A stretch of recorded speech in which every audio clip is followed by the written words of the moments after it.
Hello, good morning friends. Myself Vivek Prajapati and welcome to the Commerce Guruji. So आज मैं आपको पढ़ाने वाला हूँ that is material valuation. So inventory control का मैंने बहुत सारा वीडियो आपको बना चुका हूँ. If you have not seen, please go through that all the video and you can check it out. अगर आप मेरा पहला वीडियो नहीं देखे हैं तो metal control, labour, overhead and और बहुत सारे टॉपिक पे मैंने वीडियो बना चुका हूँ. अगर नहीं देखे हैं तो please go through the my YouTube videos. There you can get plenty of cost accounting videos. So आज जो टॉपिक है that is material valuation. So देखिए मेटल का मैंने बता दिया आपको. What is material control? Material control means controlling the receipt, issue and your what storage of material. So अभी जो टॉपिक है वो वैल्यूएशन का ऊपर है. मीन्स इन आप जो रॉ मेटेरियल खरीदते हैं कैसे वैल्यूएशन इसका होगा. सो जनरली जारे कॉस्ट अकाउंटिंग स्टैंडर्ड जो है इससे डील करता है. सो कॉस्ट अकाउंटिंग स्टैंडर्ड 6 जो CAS just a minute CAS 6 deal with the material valuation. There are 24 cost accounting standard at present, but out of that there are so many cost accounting standard which are useful and some are also not implemented. So आज जो topic पढ़ने वाले that is CAS 6 cost accounting standard. So what is material cost? So as per the definition of cost accounting standard 6, material cost are the any nature used for the purpose of production of product or services. Means अगर कोई any substance or anything which is used for conversion of raw material into finished good or which can be used for rendering services, that can be a material. Means material means any natural use of purpose of production or process. Means cost, material cost is as a cost of material. Means it is a cost of material. Means it is a cost of material of any nature used for the production of goods or services or rendering production of goods or rendering of services. So materials are divided into two parts as per direct material and indirect material. So what are the direct material? So direct material is those material which can be attributed to a to cost object in economically infeasible वे. तो जहां पर जो है कि cost को directly allocate कर सकते हैं इजीली पर्टिकुलर प्रोडक्ट पे या पर्टिकुलर कॉस्ट सेंटर पे, तो उसको बोलते हैं डायरेक्ट मटेरियल. जहां पर कि आप उसको डायरेक्टली आइडेंटिफाई नहीं कर सकते और मटेरियल कॉस्ट को जो आप you can not be attribute, आप उसको दे नहीं सकते, उसको एट्रीब्यूट कर नहीं सकते हैं, तो उसको बोला जाता है इनडायरेक्ट मटेरियल. समझ में आया. एंड ये हो गया टोटल दो टाइप का material, direct material and indirect material. And what is the principle of valuation of material as per cost accounting standard 6. So the basic principle of valuation material are divided into two class. First A and B. First is valuation on the basis of receipt of material. आप जो price में material receive किए वही price पे आप valuation कर सकते हैं. So material will be value on the basis of receipt. जो रेट पे आप रिसिप्ट किए उसी रेट पे आप वैल्यूएशन कर सकते हैं. So material value on receipt that is landed cost of material. Means what is the actual cost of material, landed cost, that should be considered as a valuation of material. But second option क्या है, the cost of the material can be valued cost of the material plus valuations. Means material are value after being processed through the manufacturing process. मतलब आप जो material खरीदे उसके बाद कुछ value addition किए, प्रोसेस किए, उसके बाद एक प्रोडक्ट आया, सो वो भी आपको मटेरियल कॉस्ट भी कहला जा सकता है. समझ. फॉर एग्जाम्पल आप कोयला खरीदे, कोयला को प्रोसेस किए, ठीक है, तो जो भी एश कंटेंट था, गंदा चीज था, उसको साफ किया गया, ठीक है, वो असली में जनरली होता है. फिर that is the wash coal हुआ, तो coal is converted into wash coal, so that can be also raw material. Generally power sector में वो लोग लेते हैं. So in that case also, that also that is also material cost. Means the cost of the material plus processing cost. समझ में आया? Then valuation on the receipt of material inclusive and exclusions of following item. Following item are included and following item are excluded. So क्या क्या आएगा? Purchase price, duties and taxes and freight inward, all the cost will be added.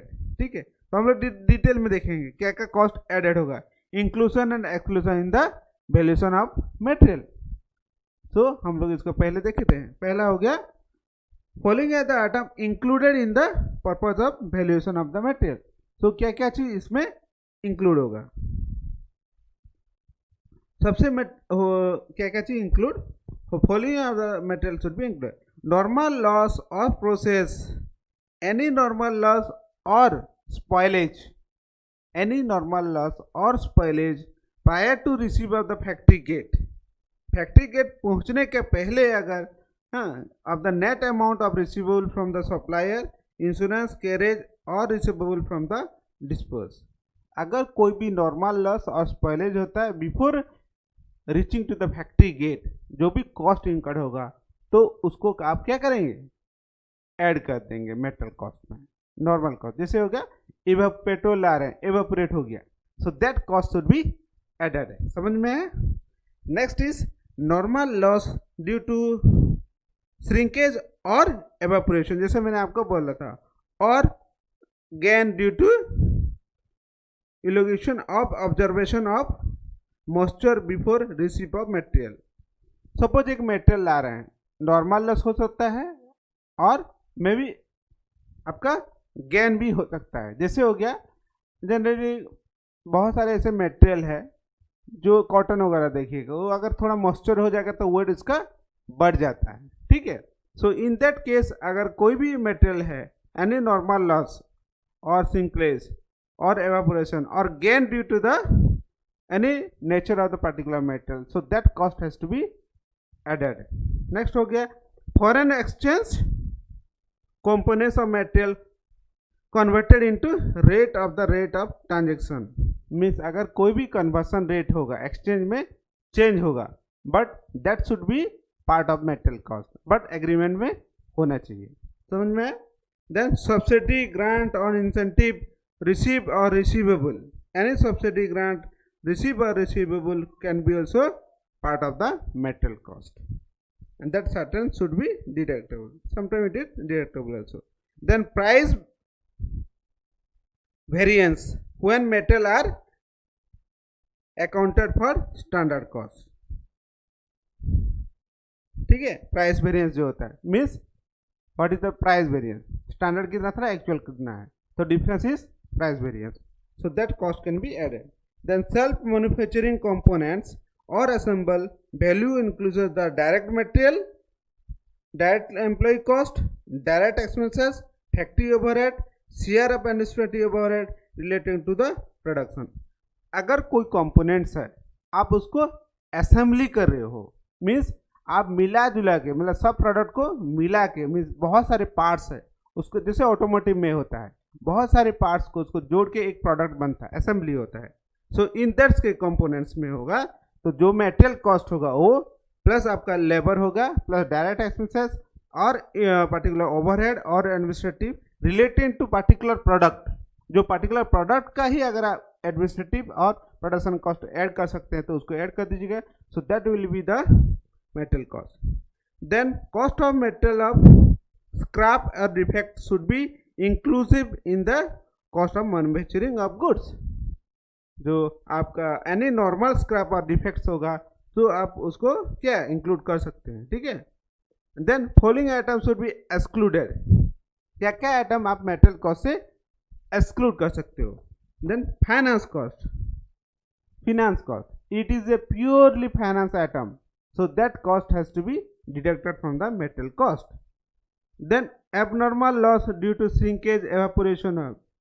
देखिए normal loss था या gain था उसको add कर रहे थे, बट एबनॉर्मल हो जाएगा which is beyond, that is abnormal loss is due to after normal loss, जो आपका कंट्रोल में हो सकता है. जैसे हो गया चोरी हो गया, थेफ्ट हो गया. ठीक है. So in that case, any abnormal loss or shrinkage that or evaporation cost before receiving of material, आपका फैक्ट्री गैस पहुंचने का पहले अगर जो भी ये सब कॉस्ट इनकर्ड होता है, so that cost has to be added in the material cost. समझ में? Next, change in the foreign currency rate at the date of transaction till the date of payment. जिस दिन आप मेटेरियल खरीदे और on the date of transaction till the date of payment, payment होने का पहले मेटेरियल तो खरीद लिए, फ्लक्चुएशन हो रहा है, पेमेंट जिस दिन पेमेंट होगा उसका पहले तक का जो भी any changes that can be added, means that rate then damage and destruction of charges penalty और ट्रांसपोर्टेशन अदर अथॉरिटी। अगर ट्रांसपोर्ट में ला रहे हैं, प्रोडक्ट डैमेज हो गया, डिस्ट्रॉय हो गया, सो वो ट्रांसपोर्टर वाला जो कॉस्ट होगा वो कॉस्ट भी ऐड हो जाएगा। देन इम्पुटेड कॉस्ट, ऑलरेडी मैंने कॉस्ट में डेफिनेशन भी पढ़ाया था, तो इम्पुटेड कॉस्ट का डेफिनेशन बता दिया, ठीक है। अभी मैं इसको नहीं बताने वाला, वो आप पढ़ लीजिएगा, ठीक है। Then cost of self manufacturing components और assemble shall not be included share of administrative expenses of finance cost of marketing overhead। Means अगर सेल्फ असेंबल्ड होगा, जैसे असेंबली प्रोडक्ट से मैंने ऑटोमेटिव में बताया था, तो क्या होगा, यानी सब असेंबली कॉस्ट, मीन्स असेंबली की जगह और सब असेंबली कर रहे हैं, 2 बार 3 बार असेंबल हो रहा है, ठीक है। एंड शुड नॉट बी और अदर एडमिनिस्ट्रेटिव ओवरहेड, मीन्स जो पर्टिकुलर प्रोडक्ट का नहीं, वो administrative expenses for the common product होगा, वो प्रोडक्ट को छोड़ के वो कॉस्ट उसको ऐड नहीं करना है, finance cost, marketing cost. Then cost of abnormal scrap और आपका डिफेक्ट्स, एबनॉर्मल स्क्रैप और डिफेक्ट शुड बी एक्सक्लूडेड। समझ में? So this is all about the item included and excluded and valuation of metal. बहुत exam में आ जाता है, प्रॉब्लम भी इसका आता है। तो मेटेरियल वैल्यूएशन का हम लोग क्या क्या पढ़ा है अभी? So there are 2 type of material cost, ठीक है, डायरेक्ट एंड इनडायरेक्ट मेटेरियल हम लोग पढ़े। नेक्स्ट हम लोग वैल्यूएशन देखे, प्रिंसिपल वैल्यूएशन क्या क्या है। अगर इशू बेसिस में रिसीव करेंगे, issue valuation on the basis of receipt, receipt पे अगर वैल्यू करेंगे तो जो रिसिप्ट प्राइस होगा उस पर आप रॉ मेटेरियल को वैल्यू कर सकते हैं। अगर प्रोसेस कर रहे हैं आप, सो आप प्रोसेस कॉस्ट को भी ऐड करके उसका वैल्यूएशन प्राइस हो सकता है। और आइटम इंक्लूडेड जैसे हम लोग बताया था, नॉर्मल और स्पॉइलेज कॉस्ट ऐड हो जाएगा, और आपका एबनॉर्मल लॉस और नॉर्मल लॉस और गेन वो भी ऐड हो सकता है, और बट एबनॉर्मल होगा तो माइनस हो जाएगा। और फॉरेन एक्सचेंज फ्लक्चुएशन जो है, cost conversion on the date of transmission, जिस दिन आप मेटेरियल लाएं उस दिन का चेंज होगा कोई, तो उसमें ऐड हो जाएगा, ठीक है। सब्सिडी गेन, और अगर कोई भी सब्सिडी और गेन अगर आप रिसीव करते हैं तो भी ऐड हो जाएगा। Then price valuation means any price variance, वो भी ऐड हो जाएगा। देन अगर असेंबल कर रहे हैं तो पर्टिकुलर जो raw material cost plus direct material, direct expenses और आपका जो एडमिनिस्ट्रेटिव और production cost particular related to product वो ऐड हो जाएगा, ठीक है। और डिडक्ट क्या होगा, एनी अबनॉर्मल लॉस और गेन, और वो माइनस हो जाएगा। और finance, purely finance cost exclude हो जाएगा। और डैमेजेस और ऑन ट्रांसपोर्टेशन, ट्रांसपोर्टेशन में कोई भी डैमेज हुआ on the when it is carrying from the supplier to factory, तो फैक्ट्री तक पहुंचने को पहले अगर कोई डैमेज होगा, लॉस होगा, तो कौन बेयर करेगा? ट्रांसपोर्टर बेयर करेगा और सप्लायर, ये आपका कॉस्ट नहीं है। तो ये सब कॉस्ट जो है देन इम्पोर्टेड कॉस्ट, इस भी डिडक्ट हो जाएगा। समझ में आया? This is all about the item included and excluded in the valuation of material. So thank you very much friends, thank you for watching, and please like, subscribe and share my video to your friend and relatives those are really interested. So this is all about the cost accounting standard 6. So cost accounting standard 6 deal with the valuation of the material. So thank you very much friends.